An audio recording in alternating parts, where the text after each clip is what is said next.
Hey guys, what's up? My name is Patrick, and in this video, I'm going to give you an update to the AB5 bill, which passed in California last year. It was signed into law and was supposed to go into effect on January 1st. So just to give you a quick recap of what AB5 is, it's a bill that was passed that affects all gig economy workers. That's who it was targeted to, but it also ended up affecting a lot of other professions, which forced employers to reclassify independent contractors as employees.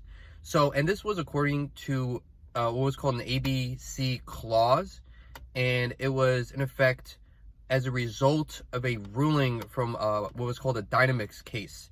So based off of 3 specific criteria, employees would be forced to classify their workers as either employees or independent contractors. So if those companies wanted to classify workers as independent contractors, AB5 would now force those companies to reclassify them as employees.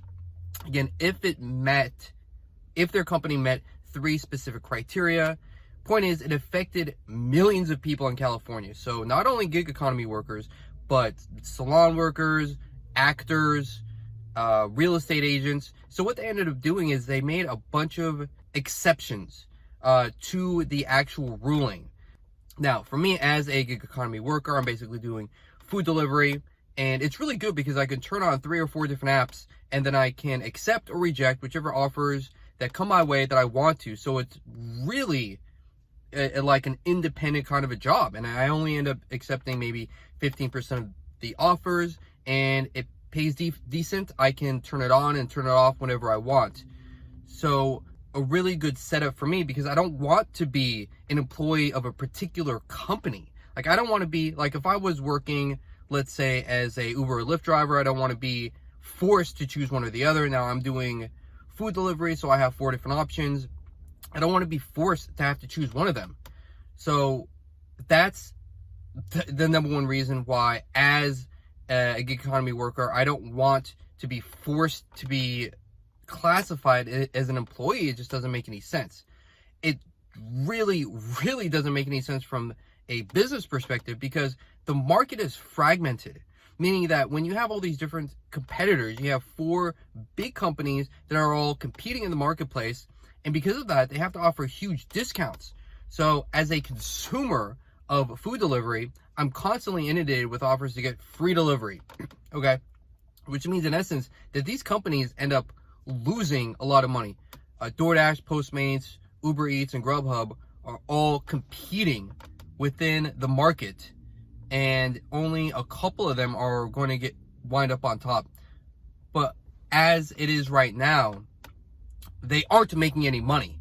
So it's not like there's tons of extra money that these companies are making that they can pass on to the drivers in terms of unemployment and Social Security and insurance and medical insurance and all these other worker benefits that AB5 would mandate that the employers pass on to the independent contractors or employees.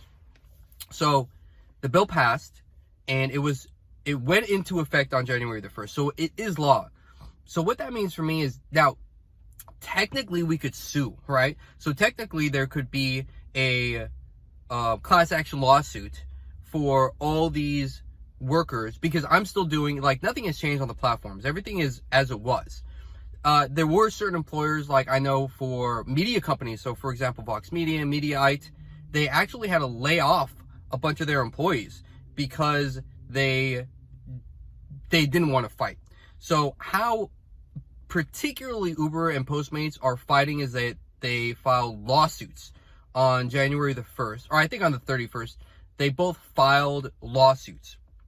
And I was talking to somebody, and that they said that there was supposed to be some kind of injunction or referendum that was supposed to be filed that would prohibit the law from actually going into effect. I don't think that actually happened. I do know that there is going to be a proposition on the ballots come November in order to exempt those companies from AB5. So that is what this ballot initiative does. There were lawsuits that were filed.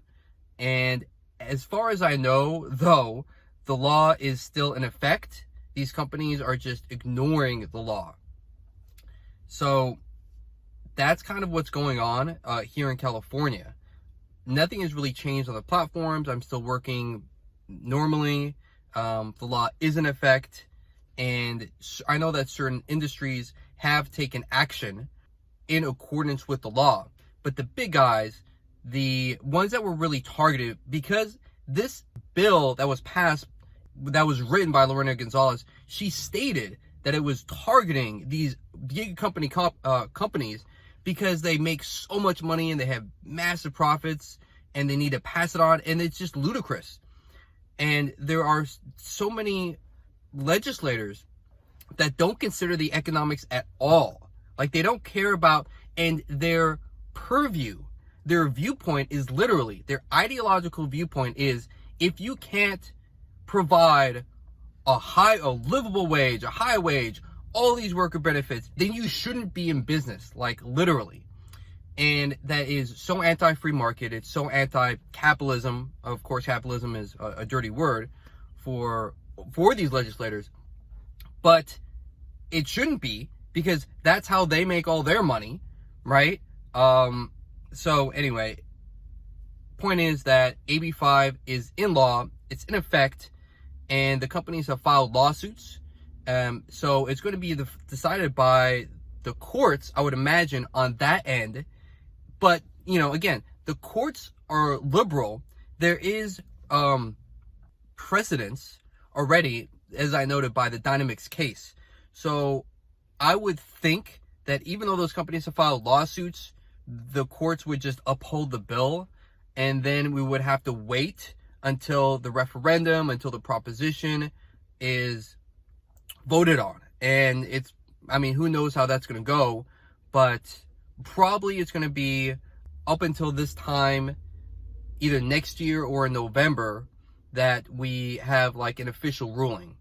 And of course, if AB5 actually really goes into law, then things are going to have to change dramatically, not only in California, but other, I'm sure, liberal states will follow suit. And so anyway, that's one more thing. I actually signed a couple of these online petitions, and I got a letter back from a state legislator saying that, oh, you know, I've thought about this, and with basically like no real substance. So he sent me a letter.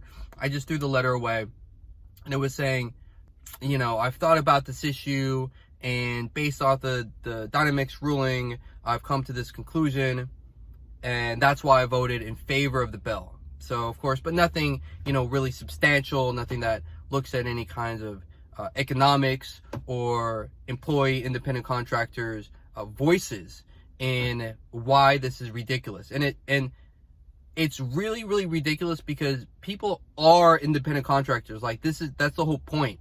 You know, 80% of people that have been surveyed have say, hey, you know, I do this super part-time. People that are doing these types of jobs, 80% of them are doing this super part-time. And even though there is a small percentage of people that are trying to do it full-time, you know, it's not a full-time gig.